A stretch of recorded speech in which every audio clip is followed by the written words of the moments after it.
The day the rains came to Ibadan, Aisha was still in her husband's house, heavy with child and heavier with unspoken pain. The air was thick with the smell of wet earth, mango trees swaying in the wind, and the far-off voices of market women still calling out prices despite the approaching storm. Aisha sat on a wooden bench by the window, one hand supporting her swollen belly, the other clinging to the hope that her marriage to Kola could still be saved. But deep in her heart, she could already feel the slow unraveling of something they both once sworn would last forever. Kola had been changing for months. The warmth that once filled his voice had turned into sharp edges. His smiles, once effortless, had become rare and reserved for strangers. He no longer returned home early from his work as a mechanic in the city, and when he did, the scent of another woman's perfume clung stubbornly to his shirt. At first, Aisha told herself it was just her hormones playing tricks on her mind, that pregnancy had made her too sensitive. But the signs became too many to ignore. Whispered phone calls outside, nights spent at the shop, fixing cars that never seemed to be fixed, and a sudden disinterest in touching her, as though her changing body had become something foreign to him. That afternoon, as the storm rattled the tin roof, Kola came home with a look in his eyes that made her heart tremble. He didn't greet her with the usual, "Aisha, how are you feeling today?" Instead, he dropped a small nylon bag containing a loaf of bread and 2 tins of sardines onto the table and remained standing by the doorway. "Aisha," he began, avoiding her gaze, "we need to talk." She tried to smile, but her lips felt heavy. "I'm listening." "I can't do this anymore," he said, his voice flat. "I'm not ready to be a father. I'm not ready for this life." The words fell like stones into her chest. "Kola, what are you saying? We are married. Our child, your child, will be here in just 2 months. This is our life." He shook his head. "It was a mistake. I married too early. I thought I was ready, but I'm not.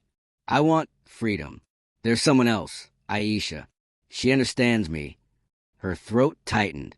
The sound of the rain outside grew louder, mingling with the pounding in her ears. "Someone else? You mean you've been with her while I'm here carrying your child?" Kola sighed, as if he were the one burdened. "It's better this way. I'll send some money when I can. You can stay here until you figure out what to do." Her eyes stung with tears, but pride held them back. In Yoruba culture, a woman who cried too much at a man's betrayal was seen as weak, but Aisha felt the grief welling in her bones. "Kola, this house was built with both our hands. You and I, we started from nothing. I left my father's compound to stand with you, to build this family. And now you say you're not ready?" He glanced away. "You'll survive. You're strong. My mind is made up." By evening, he had packed a small bag and left. The neighbors whispered. Mama Nkechi from across the road clicked her tongue when she saw Aisha sitting on the veranda, staring at the empty street. In the following days, Aisha's world shrank to the walls of the house and the sound of her own breathing at night. She had no mother to run to. Her parents had died years earlier in a road accident, and her only brother was far away in the north, working on a construction site. In Nigeria, being a pregnant, abandoned woman came with a certain kind of shame. Some would pity you, but others would treat you like a cautionary tale. "That's why you don't rush into marriage," they would say. "That's why you must choose wisely." But they never understood that sometimes love blinds you even when the warning signs are clear. With her small savings almost gone, Aisha knew she could not survive long in the city. One morning, before the sun had fully risen, she tied her belongings in a faded Ankara wrapper, locked the door of the house, and began the journey back to her maternal village of Oke-Ogun. The bus ride was long and rough. The smell of diesel and sweat thick in the air, but the sight of the green farmlands brought her a strange comfort. Her grandmother, Mama Risi, lived in a small mud house with a tin roof patched in places with old iron sheets. She was a strong, wiry woman in her 70s, her back slightly bent from years of farming, but her eyes still sharp and alive. When Aisha arrived, Mama Risi opened the door and froze, her gaze falling on her granddaughter's round belly. "Ha! Aisha, my child," she exclaimed, pulling her into a tight embrace. "What happened? Where is that your husband?" The words caught in Aisha's throat. "He left," she whispered. Mama Reese drew back slowly, her lips pressing into a thin line. She didn't ask too many questions. Not yet. In Yoruba culture, some truths are too raw to be pulled out all at once. They must be allowed to reveal themselves like yam shoots after the first rain. Life in the village was different. There were no car horns, no constant hum of generators. At night, the air was filled with the chirping of crickets, and in the early mornings, the call of roosters woke everyone before the sun. Aisha learned to adapt quickly, fetching water from the stream, cooking over firewood, and wearing simple wrappers instead of the fitted dresses she wore in the city. But the gossip still found her. In small African communities, news traveled faster than harmattan wind. Some villagers would greet her warmly, but others would let their eyes linger on her belly, whispering after she passed. "That's the girl whose husband ran away," they would say, "and she's about to bring a child into this world without a father." For Aisha, plans that would bring her back into his life in a way he could never have imagined.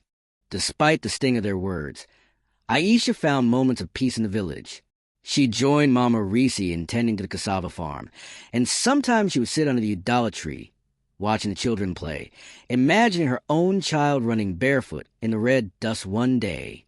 She tried not to think of Kola, but at night, when the oil lamp burned low, memories of their early days together crept in. The way they had danced barefoot in the rain when they first moved into their little house, the laughter they had shared when counting coins to buy their first bed. 2 months later, on a night heavy with the scent of blooming hibiscus, Aisha went into labor. It was long and painful, the kind of birth that tested a woman's spirit. The village midwife, Mama Funk, came quickly, her hands steady from years of delivering babies. When Aisha finally heard the cry of her son, her tears flowed freely. She named him Iamide. My joy has arrived. For despite everything, he was the one light in her life. Over the next few years, Aisha poured herself into raising Iamide. She worked in the village market, selling roasted maize and ground nuts. She saved every naira she could, determined that her son would never feel the absence of father in his opportunities. But in the quiet moments, when she caught Iamide staring at other boys play with their fathers, she felt the ache deep inside. In the city, Kola's life was not the freedom he had imagined. The other woman, Cynthia, was beautiful but demanding, her love tied to the money he could spend. When his mechanic shop struggled, she left for a man with a bigger car and a thicker wallet. Alone and broke, Kola thought of Aisha often, but pride kept him from reaching out. He told himself she was probably still in the village, struggling, perhaps regretting the day she had met him. What he didn't know was that fate had plans. It was on a harmattan morning, when the air was cool and dry and the dust settled lightly on every leaf, that Aisha's life began to change. She had taken Iamide, now 6 years old, to the market early, so they could sell roasted maize before the sun grew too harsh. The market was alive with the calls of traders, women selling plantains, men hawking yams from wheelbarrows, the rhythmic clang of metal from the blacksmith's corner. Iamide loved the market, especially because everyone seemed to know him by name. That morning, a group of strangers entered Oke-Ogun's market. Their clothes were crisp, their shoes polished. City people, the kind who rarely came to buy vegetables. Leading them was a tall man in his late 30s, wearing a simple white kaftan but with an aura that commanded attention. He stopped in front of Aisha's small stall and greeted her in a warm baritone. "Good morning, madam. How much for your roasted maize?" Aisha smiled politely. 200 naira each. The man bought 2 and handed one to Iamide. "You must be Iamide's mother," he said, watching the boy munch happily. "This young man greeted me on the way here. Sharp boy." Aisha nodded, a little cautious. "Yes, I'm his mother." He introduced himself as Ibrahim, a businessman who had grown up in the next village but now lived in Lagos. He had returned to oversee a community water project funded by his company. Something about his calm confidence and the way he spoke without rushing drew Aisha in. He didn't seem like the type to look down on a village woman selling maize. Over the weeks, Ibrahim became a familiar face. He often stopped by the market, sometimes buying maize, sometimes just chatting with Aisha, while Iamide listened with wide eyes. He asked about her life, her work, and her dream for her son. When Aisha told him she hoped Ayamide would one day study in the city, he listened intently, not with the empty nod people gave when they didn't truly care. One afternoon, he surprised her. "Aisha, I know this might sound forward, but I admire your strength. I see how hard you work for your son. I want to help you, if you're willing." She frowned slightly. "Help me how?" "I have a business in Lagos. I need someone I can trust to run a new branch in Ibadan. I can train you, pay you well. It would mean leaving the village, but it could change Ayamide's future." Aisha hesitated. She had built a quiet life here, but she knew opportunities like this didn't come often. "Why me?" she asked finally. Ibrahim smiled. "Because you remind me of my mother. She was single parent too, and I saw how hard she worked. I believe in people who don't give up." The decision weighed on her for days. She spoke to Mama Risi, who listened silently before saying, "My child, life is a river. Sometimes you must follow the current to reach the ocean. Don't let fear keep you in shallow waters." So Aisha agreed. Within a month, Ibrahim had arranged everything: training, accommodation, and school for Ayamide. The move to Ibadan felt like stepping into another world. The noise, the traffic, the smell of roasted suya at night. It was overwhelming but thrilling. She worked hard, learning how to manage staff, handle accounts, and deal with suppliers. Her natural intelligence and discipline shone. Within 2 years, the Ibadan branch was one of Ibrahim's most successful. He often visited, and during those visits, his friendship with Aisha deepened into something warmer. But Aisha, cautious from her past, kept her heart guarded. Meanwhile, Kola was still in Ibadan, though Aisha had not seen him. His mechanic business had collapsed, and he now worked odd jobs, barely scraping by. One day, while walking to the Bodija market, he overheard 2 women talking. "Have you heard of that beautiful woman who runs Ibrahim's store? She's from Oke-Ogun. People say she's doing very well now." Kola froze when he heard the name. "Aisha?" he asked the women. They looked him up and down. "Yes, Aisha. Do you know her?" He walked away without answering, his mind spinning. The image of her as a struggling, abandoned wife he had left no longer fit. He wondered what she looked like now, what her life had become, and whether she still thought of him. One Sunday, fate brought them face to face. Aisha had taken Ayamide to a popular restaurant for his birthday. She wore a simple but elegant Ankara dress, her hair tied in a neat bun, her laughter ringing out as Ayamide told her story from school. Kola, sitting at a corner table nursing a bottle of beer, spotted her. He almost didn't recognize her. Her posture was straighter, her skin glowing, her eyes bright with the kind of confidence she never had when she was with him. He saw Ibrahim walk in, shake Ayamide's hand warmly, and kiss Aisha lightly on the cheek before joining their table. The way they smiled at each other sent a sharp twist of jealousy through him. For the rest of that night, Kola couldn't stop thinking about what he had lost. That night, Kola barely slept. His mind replayed every detail of seeing Aisha again. The way her laughter filled the restaurant, the sparkle in her eyes, the easy grace with which she carried herself. He remembered the girl he had once married, shy but eager to please, and compared her to the confident woman she had become. It was like she had shed the skin of her past and emerged new, brighter, untouchable. And the man beside her, this Ibrahim, was clearly someone important, someone who had given her what Kola never could. Over the following weeks, Kola began asking around about Ibrahim. He learned quickly that the man was not just wealthy but highly respected, a businessman with ties across Nigeria and even abroad. People spoke of him with a mixture of admiration and envy, and the rumor that Aisha might be more than just his employee was spreading quietly but steadily. Kola's jealousy grew into something heavier, regret. He remembered the day he had walked out, convinced he was leaving behind a burden. Now he realized he had abandoned the one person who had truly believed in him. One afternoon, he found himself standing outside the store Aisha managed.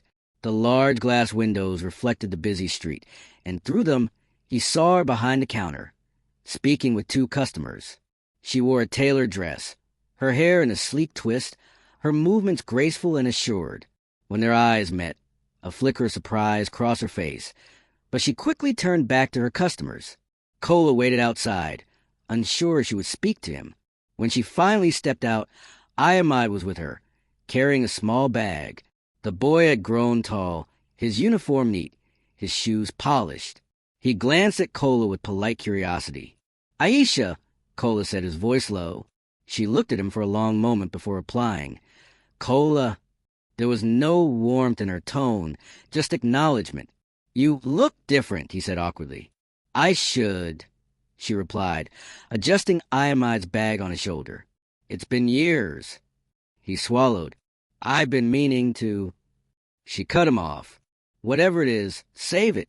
I don't need apologies. My life is full now." She started walking away, but he followed. "Aisha, please. I made a mistake. I see that now. I was foolish." She stopped, turning to face him. "You didn't just make a mistake, Kola. You left a pregnant woman to face the world alone. You didn't think of me or of him." She nodded toward Iamide, who was watching the exchange quietly. "Do you know how many nights I prayed just to have enough for food? How many times I sat awake, wondering how to raise a boy without his father? You didn't just hurt me. You abandoned your son." Kola's eyes dropped to the ground. "I want to make it right. I want to be part of his life now." Aisha shook her head. "You don't get to choose when it's convenient for you. Where were you when he learned to walk? When he fell and broke his arm? When he cried himself to sleep, asking why his father didn't love him? Ibrahim was there, not you." The name hit Kola like a slap. "So it's true then? You and that man." She raised a hand. "It's none of your business. You lost the right to ask me questions when you walked out that door." With that, she turned and walked away, Iamide's small hand in hers, leaving Kola standing in the noise of the street, feeling smaller than he ever had. In the month that followed, Kola tried to prove he had changed. He sent small gifts for Iamide, a football, a pair of sneakers, but they were politely returned. Aisha had drawn clear boundaries. She didn't want her son confused by the sudden attention of a father who had ignored him all his life. Meanwhile, Ibrahim's bond with both Aisha and Iamide deepened. He began joining them for school events, family gatherings, even Sunday lunches. For Iamide, he became the steady, dependable figure every boy needed. For Aisha, he became a partner in more ways than one. Someone who respected her mind, her independence, and her journey. One evening, Ibrahim invited Aisha to dinner at a rooftop restaurant in Lagos. The city lights stretched out like a blanket of stars below them, over grilled fish and jollof rice. He spoke. "Aisha, I've watched you grow from a woman surviving to a woman thriving. I admire your strength, your love for Iamide, your integrity. And he hesitated and smiled. "I love you." Aisha felt her heart swell. She had promised herself never to depend on a man again, but Ibrahim was different. His love wasn't about control or convenience. It was about partnership. When he asked her to marry him a month later, she said yes. The wedding was a grand celebration, blending Yoruba traditions with modern elegance. Drummers played battle rhythms as dancers in bright osso oak fabrics swayed in the courtyard. Women ululated as Aisha walked in, her ghillie perfectly tied, her eyes bright. Ibrahim looked at her as though she were the only person in the world. In the crowd, unseen by most, Kola stood at the back, his clothes simple, his eyes dark with a storm of emotions. Watching Aisha in her new life, he realized fully what he had lost. Not just a wife, but a future he could have built if only he had been patient, loyal, and wise. The day after the wedding, Ibadan was still buzzing with talk of the grand celebration. The local papers had carried photos of Aisha and Ibrahim, their smiles radiant, their outfits a perfect blend of tradition and modern style. In Oke-Ogun, old neighbors who once whispered about the abandoned pregnant woman now spoke her name with admiration, even envy. But for Kola, the wedding marked a moment when hope truly died. He spent that morning sitting in the same mechanic shop he had once owned, now reduced to a corner space he rented from another man. The smell of grease and petrol filled the air, but it didn't mask the taste of regret in his mouth. His friends tried to talk to him, but his mind kept drifting back to the sight of Aisha in her white iro and buba, Ibrahim's hand resting protectively at her back. That afternoon, As the sun lowered over the city, he made his way to the gated compound where Aisha and Ibrahim now lived. The house was beautiful, painted cream, with a wide veranda and manicured gardens. It was the kind of home Kola used to imagine owning, back when dreams came easily. He stood outside the gate for nearly 20 minutes before the security guard noticed him. "I'm here to see Madam Aisha," Kola said quietly. The guard frowned. "Madam is busy. Do you have an appointment?" "No," Kola admitted. "Tell her it's Kola." The guard disappeared into the compound. A few minutes later, Aisha emerged, wearing a simple wrapper and blouse, her hair wrapped in a scarf. She looked at him with a calm expression that gave nothing away. "Kola, what are you doing here?" I needed to see you. One last time," he said. His voice trembled slightly, though he tried to keep it steady. She crossed her arms. "You saw me yesterday. I saw you at the wedding." He nodded. "I know. I want to say I'm sorry. Not just for leaving, but for everything. For not being the man I promised to be. I thought I was chasing freedom, but all I did was lose everything that mattered. Seeing you now, seeing the life you've built, I realized you didn't need me to survive. You're stronger than I ever knew." Aisha's gaze softened, but only slightly. "Kola, I forgave you a long time ago. Not for you, but for myself. Holding on to anger would have only kept me in the past. But forgiveness doesn't mean I want you back in my life. My world is different now, and you're not a part of it." He looked down at his hands. I wish I could have been the man you deserved." "You could have been," she said gently, "but you chose not to be, and choices have consequences." Ayamai's voice called from inside the house. "Mama, Ibrahim is looking for you." She turned toward the sound, her face breaking into a warm smile. When she looked back at Kola, her eyes held finality. "Take care of yourself, Kola. I hope you find peace." With that, she walked back into the compound, the gate closing firmly behind her. Kola stood there for a long time, staring at the house that now belonged to another man, the life that could have been his if only he had been wiser. Weeks turned into months, and the sting of regret became his daily companion. In the city, people no longer spoke of him as they once did. But Aisha's name was on everyone's lips.